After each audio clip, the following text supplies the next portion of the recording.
آج بچوں کے پاس والدین کے لیے وقت نہیں، یاروں دوستوں کے لیے وقت ہے۔ یار دوست بلا لے تو آیا، والد بلائے تو 10 منٹ میں آیا۔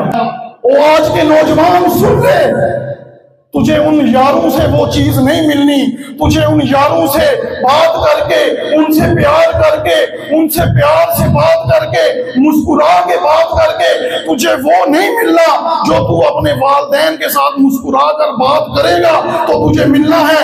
سرکار علیہ الصلوۃ والسلام نے ارشاد فرمایا، جو بچہ اپنے والدین کو، اپنی ماں کو یا اپنے باپ کو نظر رحمت سے دیکھے، اللہ پاک اسے مقبول حج کا ثواب عطا فرماتا ہے۔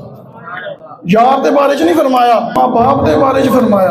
70 دفعہ دیکھے، 100 دفعہ دیکھے، اللہ پاک کرم والا ہے۔ اللہ پاک جتنی دفعہ بندہ اپنے والدین کو نظر رحمت سے دیکھے گا